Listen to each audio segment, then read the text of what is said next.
be here today and play bass for everybody. Absolutely. It's so absolutely, positively wonderful that we could play. However, you won't be articulating in any theory lingo. It'll be hard for me and you to talk about theory since neither of us know a damn thing about it. Right, which is why it's good that I should be interviewing you on this occasion. Yeah, but see, we know about a lot more other cosmic things that are floating around in the universe and in this very room today, things that are circling around that hopefully we'll be able to be vehicles for these things and let them come pouring through our nostrils today. I think what you and Chad did earlier was very guttural. It was good. Well, you know, with Chad and I were just jamming earlier. This is a spontaneous jam thing, and this is the type of thing, and that's what my playing is all about as a bass player, is just about jamming. So whatever the vibe is in the room, or whatever, if I'm like upset because somebody hurt my feelings, or if, you know, I'm thinking about the Makeup Girls or something like that, then it might completely change what I play that day or that minute. So, you know, everybody knows that that jam that we just did is very spontaneous. And jams, sometimes when you jam spontaneously, sometimes it's going to be an amazing, genius, cosmic, beautiful, liquid, you know, a comet with funk warts on it falling from the heavens. And sometimes you could just have a head like a stale marshmallow that somebody left out, you know, that was, you know, that didn't even never made it to a stick to be roasted in a barbecue. Was your father a musician? Well, not my real father, but my stepfather, Right. who raised me, was the first person to really expose me to the true magic of music. And what was some of that stuff that you got into earlier? The first thing that I got into, well, he was a jazz musician, and he plays the upright bass. And he just played hard bebop jazz, you know, the jazz that was real popular with guys like Lee Morgan and Hank Mobley and John Coltrane and Charlie Parker and Dizzy Gillespie and Miles Davis and people like that. And, you know, he played that upright bass like which is a style which that I admire intensely and that I can't play, but which is something that I'm attempting to learn to play. I actually just bought it. Yeah, last time I was over your place, you had an upright bass. Yeah, I got an upright bass. I'm about to begin studying, and then perhaps I'll be able to elaborate further on that style of bass. But anyway, that was what I saw him play as a child. And him and all his friends would come over, and they would jam at my house, and my mom would cook food, and they would just play the day away. They'd play all kinds of jazz standards and just jam out.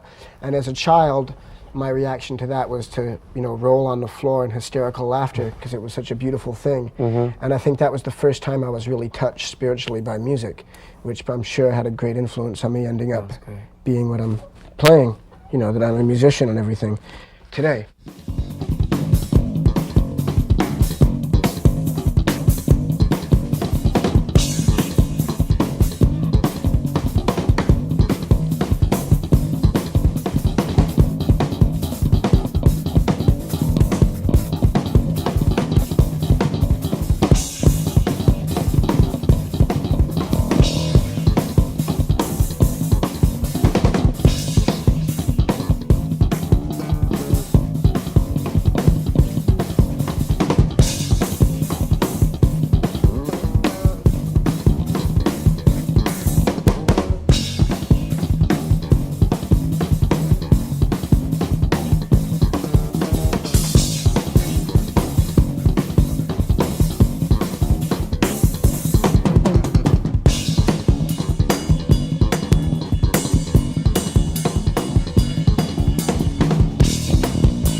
What are some of those records that you're referring to?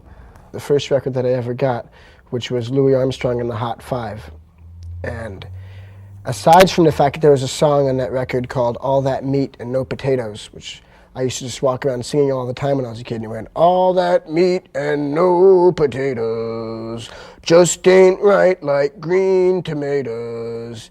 It had Louis Armstrong, who was probably the greatest musician that ever lived.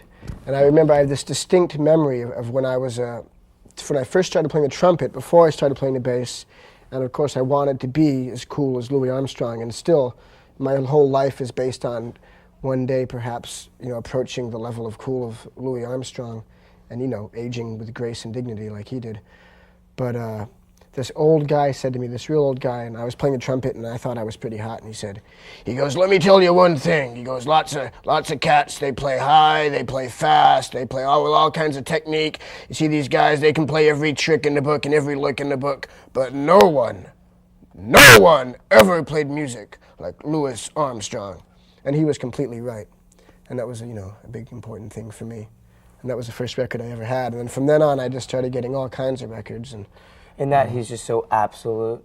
In that every note is just pure, beautiful music. The thing, a great musician plays one note, and it's a beautiful thing. And one note implies that if he wanted to, he could play 10 billion notes. But, just one simple note is a beautiful thing. Right. One time a friend of mine went to go see Thelonious Monk play, the great pianist Thelonious Monk, and he was playing Carnegie Hall, which is really a prestigious gig for a jazz musician. And he came out, and everybody was there, and they were all excited. And Thelonious Monk came out, and there was a big grand piano with a pot of flowers on it, and everyone was there in their hoity-toity suits and ties and stuff, ready to see the amazing Monk do his thing. And he walked out, and he just slammed the potted plants into the piano, let the lid slam shut, and just went bang, and played one note and split. And that probably would have been the greatest concert ever. I wish I could have seen it. Just that one note. Yeah, just that.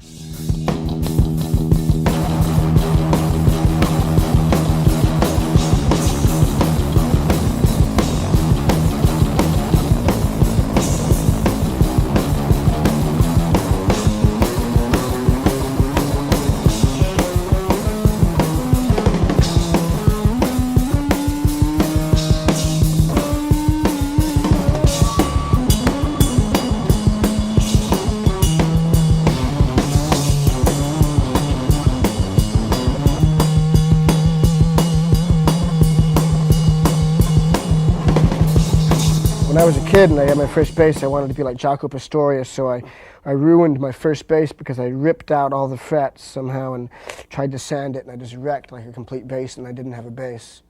But I gave up trying to be like Jaco Pastorius. Like as far as my influences as a musician, they are, I've never tried to be like anybody, but I just I don't want to imitate anybody or be like anybody, but I want to be open to everything. Right. And so, as much as I can dig, like somebody who would do something like this in a song,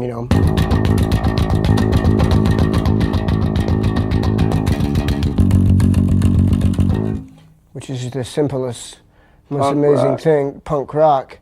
I can dig something really complex, like. And there's all kinds of, I'm kind of being awkward, but what I'm trying to say is that I just love everything that has any soul in it, whether it's the simplest punk rock thing or the most complex jazz thing or the deepest, dirtiest, greasiest funk thing. What kind of equipment do you Well, condone and use in your well, I love this Music Man bass because it's a nice, simple bass and it feels really good. And for doing the thump thing, the funk thing, this action.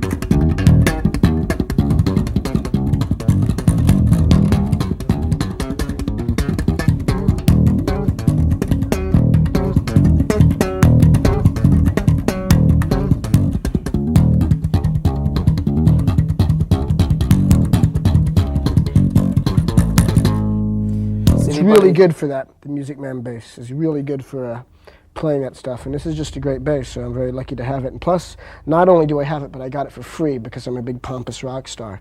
And the richer you get, then they start giving you stuff for free, like you really need it, right? Isn't that weird?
But, you know, I don't think equipment really matters at all. I think equipment is really meaningless. I mean, it's nice to have stuff that you like, but the thing is, if you can't feel something with your fingers or with your heart, and if you don't have anything to say with your instrument, then it doesn't matter what you have, you know? So, you know, kids that want to play music, if they can't afford to go and buy like the big fancy expensive thing, it really means nothing, because if their heart's in it and they dedicate themselves to the instrument, they'll be better every time than the lame-o with the fancy pompous equipment. rock star who gets the equipment for free. Yeah, they could always be better than me. Look what I've grown into.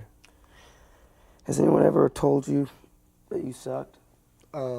Yes, people have told me that I suck before. How did you But feel? I think people should tell me that I suck more often. Well, I'll tell you that. I just told you that now in a roundabout way. Yeah, yeah. But the thing is, like, everything in life relates to music. So if someone told me I sucked, like in some other way, it would be just like I sucked in music, like, you know. So, you know, like the first time I did I did karate when I was a kid, and I went to do a flying side kick to break this board, and I fell flat on my face. I did it about 3 times in a row in front of all these Boy Scouts at a Boy Scout jamboree. I was really upset.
Envelope filter.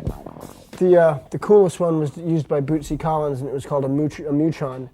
And, you know, but he had the whole space bass, and plus he had his secret special cosmic brain twirling around in an unbelievable liquid paste through his whole body, so he could do anything he wanted.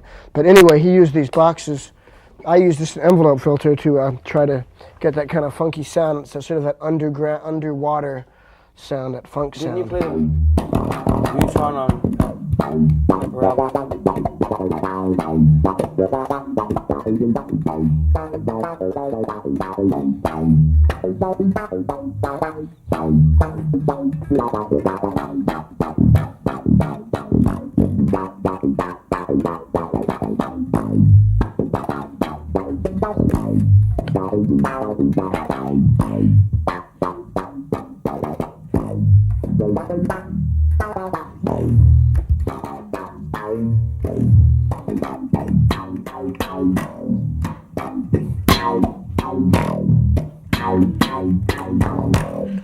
So that's what happens when you press on that thing. That sounds The great. envelope filter. It's that funky thing. So, what you were just You have to be doing there- loyal to the funk, though. If you're going to play funk, you have to be completely loyal to the funk. If you ever water down your funk, then you might as well not play. And if you're going to play at all, you have to listen more than you play, because if you just play, you'd be the coolest guy in the world. You know, you can play like faster than Al Di Meola and do it with only one pinky. And if you don't listen to what's going on around you, then, you know, you might as well just shut up. A little philosophy there. What you're doing here is stream of consciousness. It's improvisation. That's all I know how to do is improvisation, because I can't read music at all. Understood. And I don't know anything about, you know, all the letters and the numbers and stuff. So all I can do is spontaneously improvise and. So go those into of different us who fields. are watching this and do read music but would like to learn to expand our mind in that spontaneous realm of fleadom. Well, you have to expand your mind in spontaneous improvisation. The only thing that you can possibly do to be good at it, besides listening to lots of good records, is to, as far as expressing yourself, is just to always be true to yourself and true to your own emotions. That's the only thing that matters. And of course, being you know, absolute and on top of it and listening. just, to you what's know, happening. being direct with yourself and laying your naked emotions on the table for everyone to make fun of, or admire, or do whatever they do, but you Right. gotta put it out there.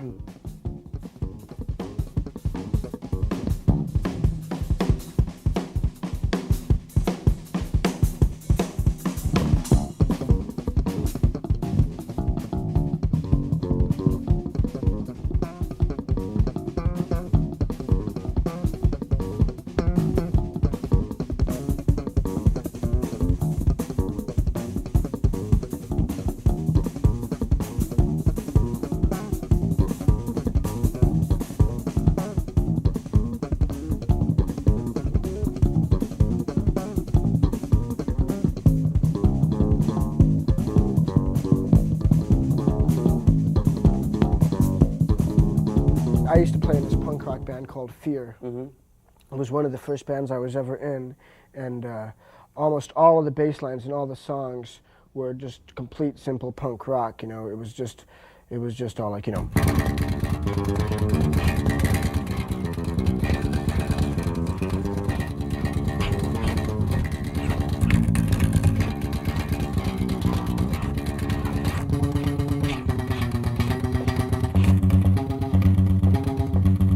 Hey! Like that. Right. And that, the whole concept of that music is just, you know, punk rock is you have to be jumping out of your skin the whole time. You have to play every single note as hard as you can, and you have to expect that after each note that somebody is going to shoot you in the face or kill you, and that's how important each note has to be, because you have to know that you're about to die, and it's the most important note that you ever played. So That absolute yeah, conviction. just the, you know, purity. You have to be as convicted as like a Japanese guy, an intense Japanese guy that's about to commit harikari, you know, and he was really taking destiny into his own hands and killing himself because he wants to be so pure. He wants to die pure and die as himself. So that's the purity you have to have. Wow. So then anyway, so that punk rock thing, and then you getting into a, then I got into funk. I mean, I was always into funk, but you know, people like Bootsy Collins and Larry Graham and the Meters and Sly and the Family Stone and, you know, just all kinds of, there's so many great funk that I'll always leave out some of the best ones, but, you know, so just that funk groove.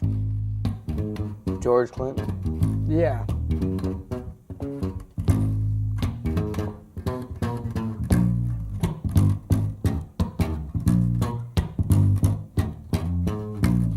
And then, and you know, and the people playing funk, we're doing the thumb and this deal, slapping, popping and slapping as it is called.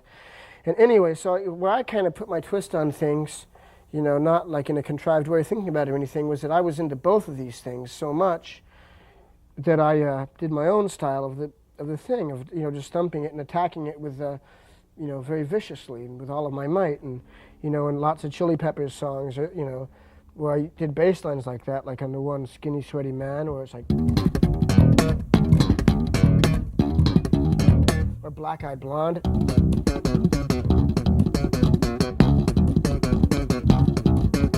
Or Get Up and Jump. Yeah.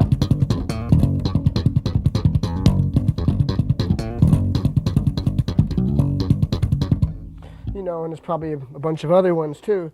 So, but that's where that kind of comes from, is just loving funk, but also understanding that punk rock intensity. And I don't think anyone can be a good rock musician today unless they can relate to punk rock, because it was such a, completely changed the face of rock music. And there's a lot of rock musicians that kind of like ignored this whole era of music and never really got into it. And always, you know, if they don't understand it, there's always something missing.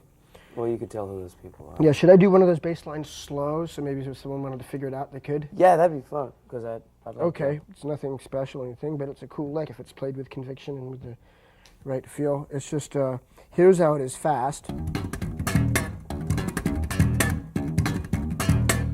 And if you do it slow, it's like this.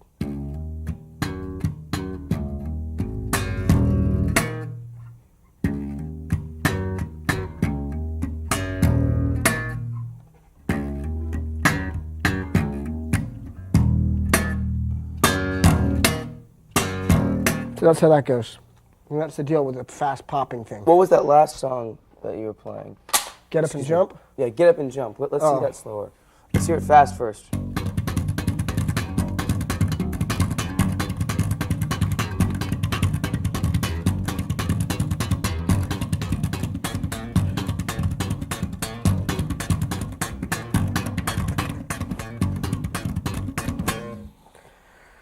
And the slow, it's like this.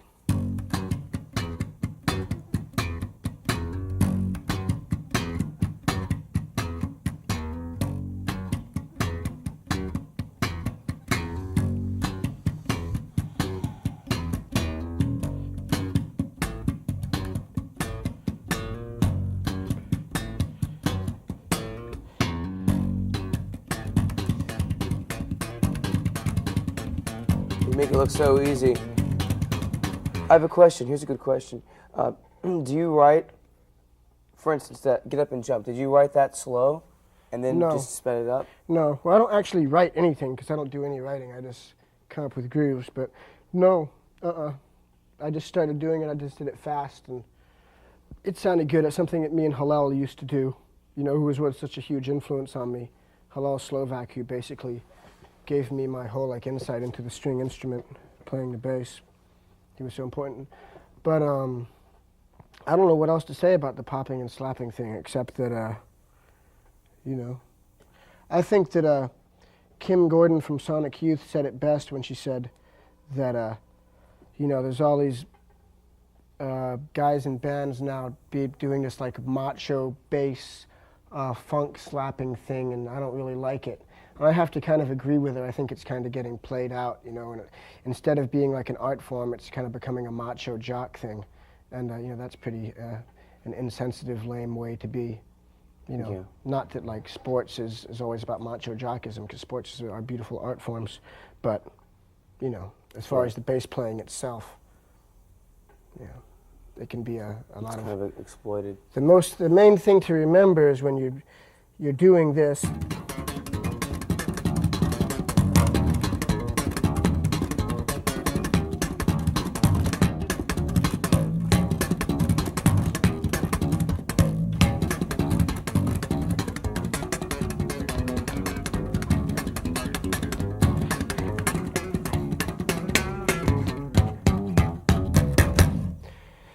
Is that that's something that's really fancy and you know, it's really obviously ornate and fancy, and you're you know, you're kind of showing off when you're doing something like that. So there has to be a dynamic, you know, there always has to be a dynamic, because you can't play that good. You can't play something and make that beautiful art and play fast like that unless you can play something really simple and sweet to go with it, so there's a dynamic, so it, you know, it's nice. So if you could play something simple and nice, you know, just something, anything, you know.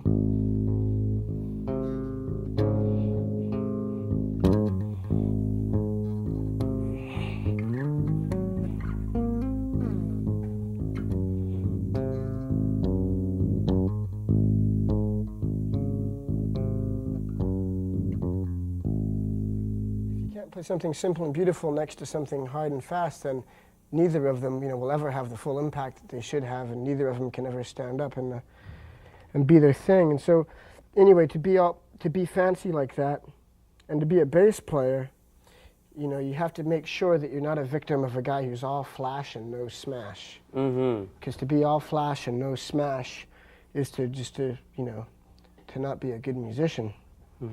So you have to have some smash with your flash.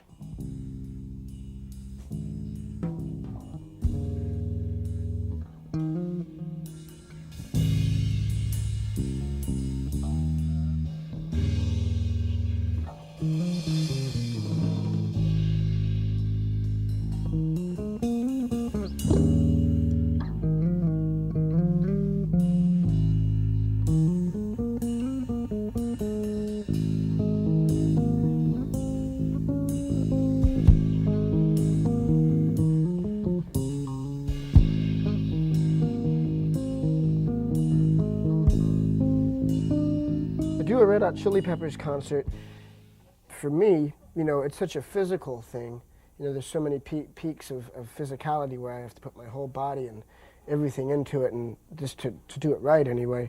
And so I need to get the physical thing happening and get my muscles and everything really warmed up. So what I do is I just do these exercises that just get me warm, and I was taught to do exercises by Spit Sticks, who was the drummer in Fear, who taught me that it's really good to warm up, and then you can play hard and fast for a long time and not cramp up or get tired or whatever. So I just do really simple things to warm up. I start real slow, and I just do these major scales.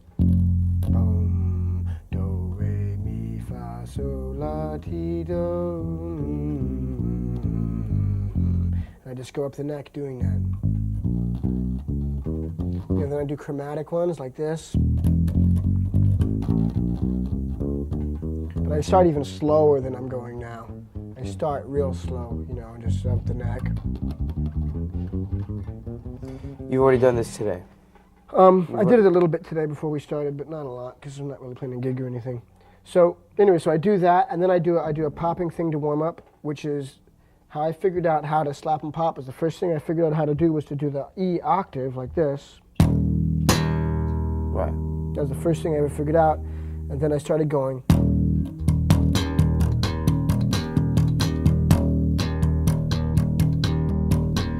And then I started doing it faster and faster. Anyway, so what I do to warm up, I go like this, up and down my neck.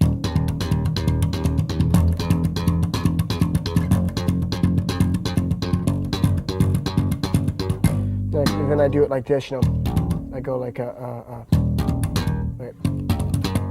What the hell do I do? I'm blanking out.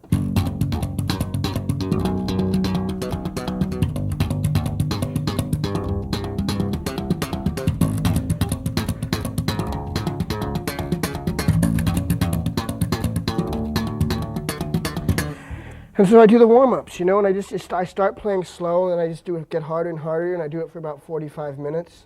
And then I'm really warmed up, and I feel like then I don't have to worry about the physical aspect of playing getting in the way of whatever I want to do. Can I see that particular pattern again? It's the right hand slower. Or the right hand. So that they can...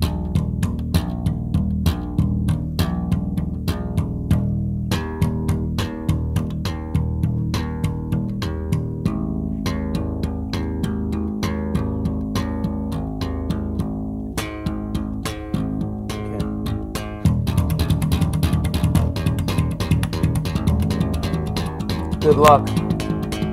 It's really easy, you know. It's really a simple thing. It just kind of looks fancy, and you know, sometimes it sounds good, and sometimes you sound like an overindulgent jerk. You just have to know when to do it. Takes a lot of practice and hard work, but like you say, it's easy. Yeah, but I mean, you know, nothing that you play can ever be. You could never play a single note that's good if you don't have lots of love in your heart for things that are pure and beautiful. I mean, even if you're like a guy that's not pure and beautiful himself, or a girl that's not pure and beautiful herself because they've done things that they've lied to themselves or lied to other people, and so their soul is not as pure and as happy as it could be, if they just actually have a true love in their heart for things that are really, you know, righteous, and they're not mean or cruel people, and they mind their own business, then they can be a good musician. But unless you're all of those things and you know, you have love in your heart, you can't play good unless you have real love in your heart. T-Bone Burnett once told me, you know T, that the word that we all need to remember is generosity. That's right. And you have to be generous to be able to play. And a band, yeah. Well, to play in a band, it's like, that's why I even feel silly doing this thing and saying, you know, look, I can play bass and I'm pretty bitchin' and I do this and that, because it all means nothing if you can't get together with other people and play to other people with other people. And that's the whole thing, is listening to other people and playing with other people. And you can't ever listen or play with other people unless you love them, unless you have like really true, sincere love. It means nothing, because you can't even be angry and have true hatred, which is also an important thing to playing, unless you have real love. So that's the deal with that.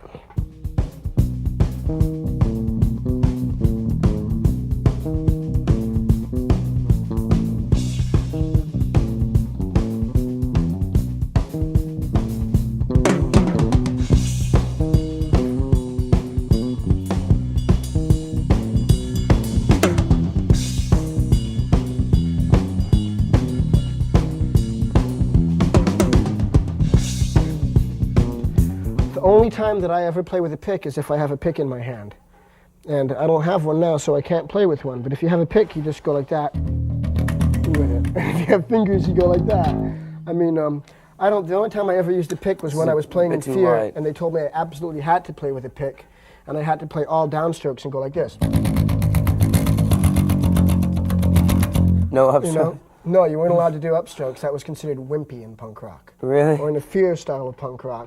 If you went like this, like if you had a line to go bibba dibba dibba dibba dibba and you went like this, you were, not cool. But if you went like this until your penis popped off, I can't even do it now. I used to play it all the time. Then you're cool because then you separate every note. That off a note. When you go up and down, you're like ba ba ba ba ba ba ba. But if you go all straight, all downstrokes, and you go ba ba ba dig dig dig dig dig dig dig dig dig dig dig dig dig. So, but I really don't use a pick unless I have to. Like sometimes I use it to do this. Once in a while. What did I use it for? A thing that was really cool, and I probably can't even remember it. It was just like a...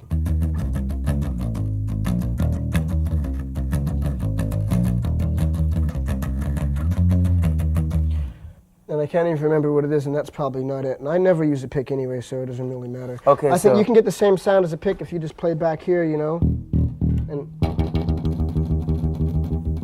Where the strings are taut.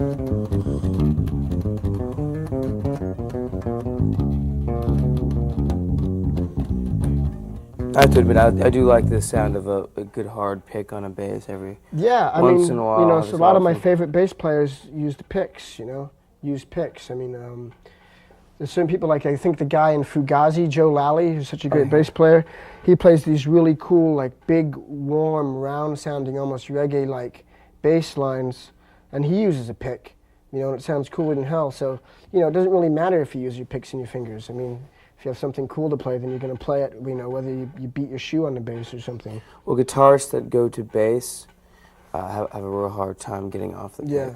And plus, I mean, one of the greatest bass players of our time, Sid Vicious, used to pick. So, Flea, let's cover the fingers. Let's cover all of the fingers. All the fingers.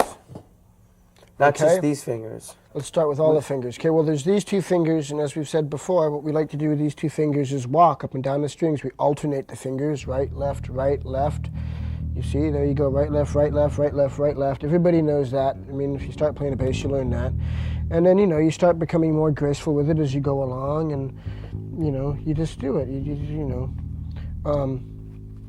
Jah Wobble's a great bass player.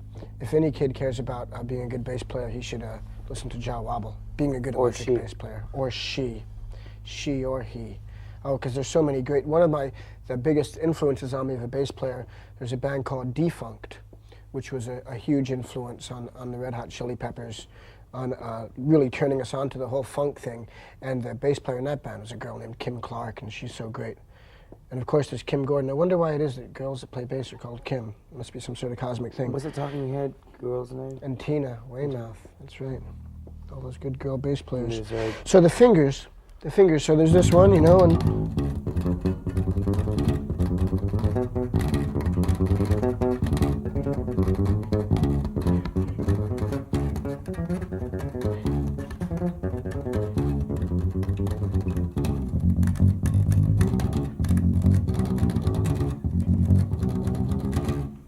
Are there any exceptions where, would you ever go, is it always left, right, left, right? I always do it left, right, because it seems to be the most convenient way to do it, and it's just the way I always do it. I don't know. But I mean, I'm sure there's other ways to do it. Like I say, some people use all their fingers. And another thing is to use you can use your thumb, which I do once in a while. I'll be like, use my thumb and these fingers and...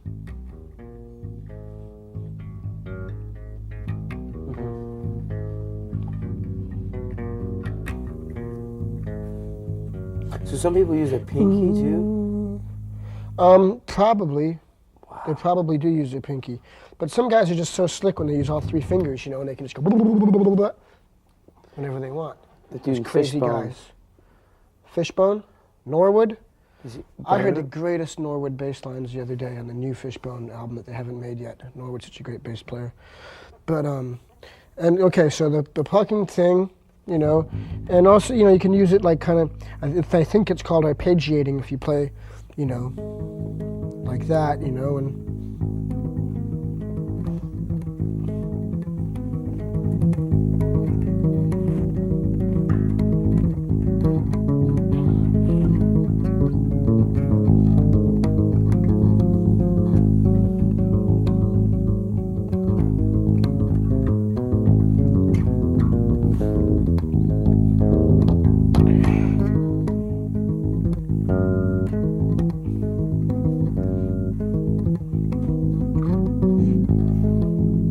something like that.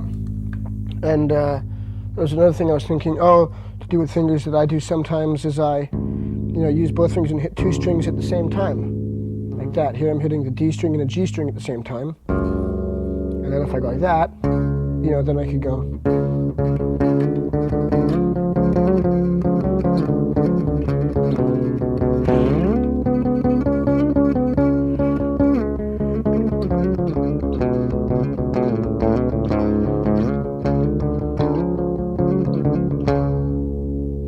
That's some kind of Indian or something kind of Middle Eastern mode or something or other.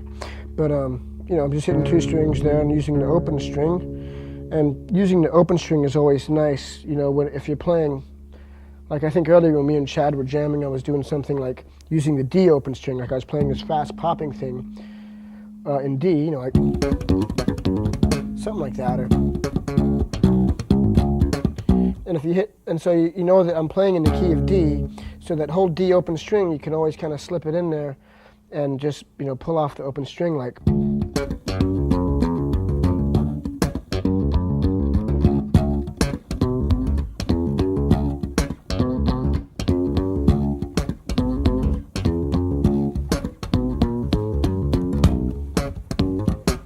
So, I'm doing that little deal there. And, and the 2 notes at once, we did that,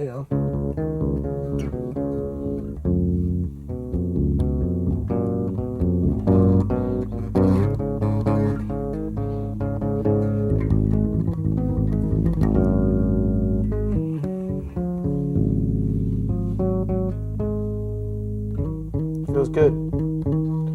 Sounds good. Yeah. Now let's address your left hand. The left hand is pretty simple. I mean, there's the exercises to make it stronger and stuff, and you just press down on the bass there. It's really nothing unique about pressing down on the string to change the notes, because if you're playing like this, then you press down, voila, you go to a different note.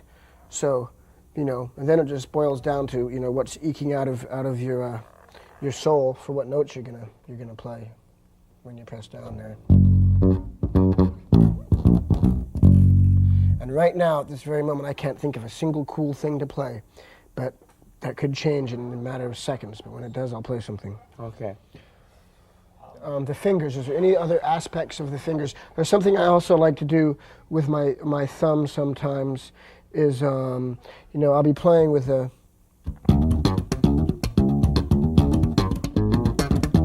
we're doing something like that, and I'll just start hitting it like that, because like, a punk rocker with a pick, he might start going, he would go like this,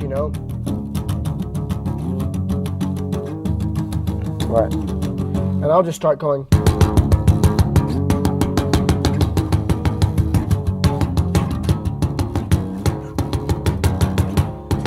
And just hit it, and you could either hit 1 string with your thumb like that, or you could hit 2 strings, or 3 strings, or 4 strings.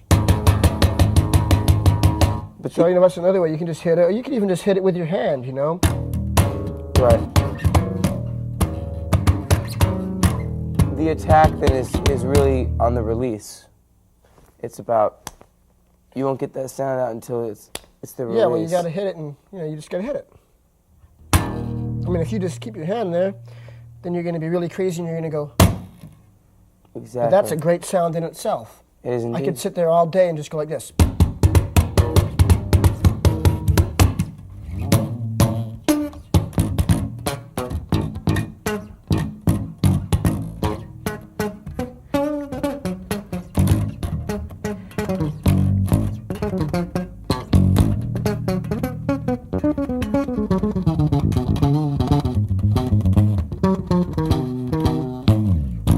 Rocker. Rock and roll. Rocking chair syndrome. Okay, a rocking chair.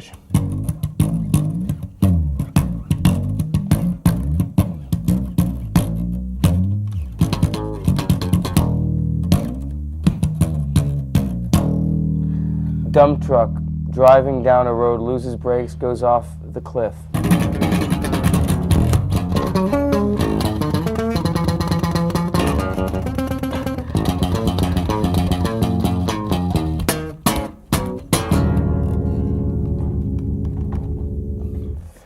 manic woman tripping on the umbrella.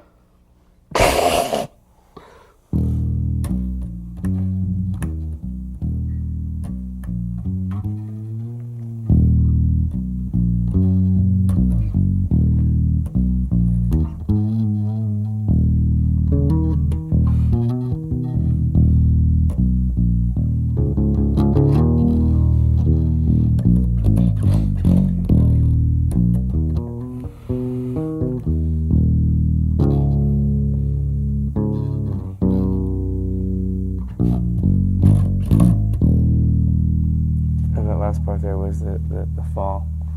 That was just the solemn manic woman just tripping on her umbrella. Okay. Clara goes to see the ducks at the pond.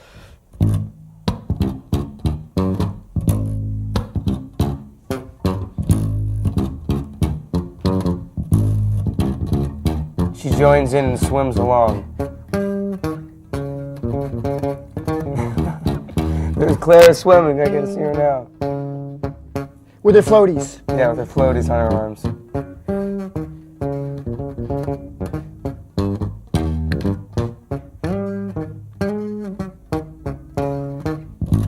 Clara going to the tattoo shop to get a tat like her daddy's.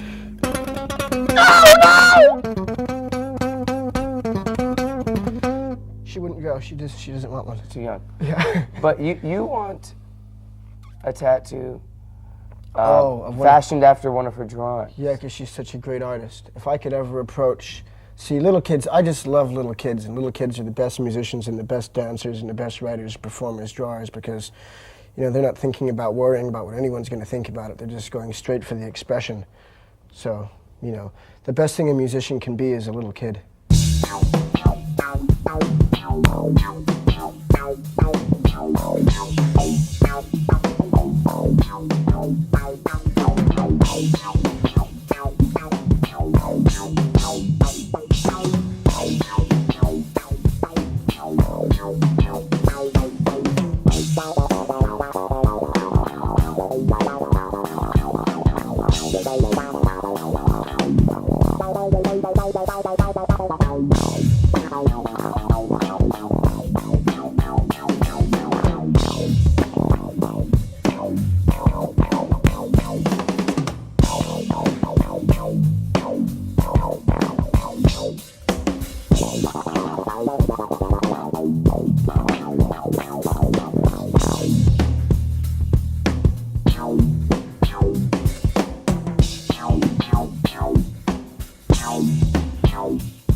I think that the Indian guys that play sitars and stuff like that, they do it all the time. Like they have a droning note and then they play a melody. Right. So it's the same thing of just droning and then doing something on top, you know.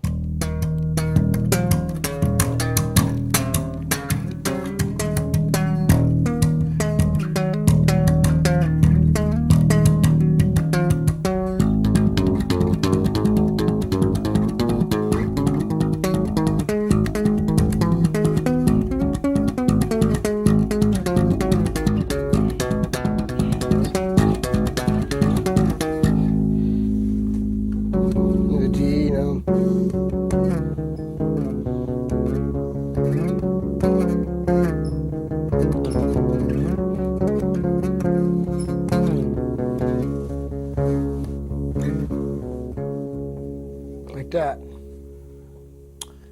Sounds good. The droning note. The one note is always droning.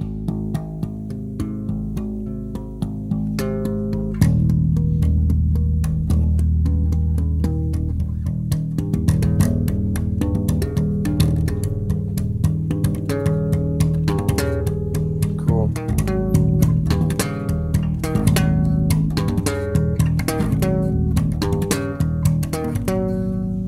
Nice. I like that. Thank you. I like that syncopation a lot.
good to be able to sing the same note that you're going to play, because, because if you can, I think probably a really good way, sometimes if I'm trying to think of something and if I feel like it's just not flowing naturally, instead of trying to play it on the bass, I'll just sing something cool in my head, because that's easier sometimes. You can just sing any old nice thing that you like in your head and figure out how to play.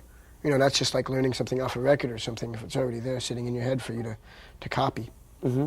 Elaborate on how you achieve synchronicity with a fellow musician, specifically, let's say a drummer, because it's so rhythmically.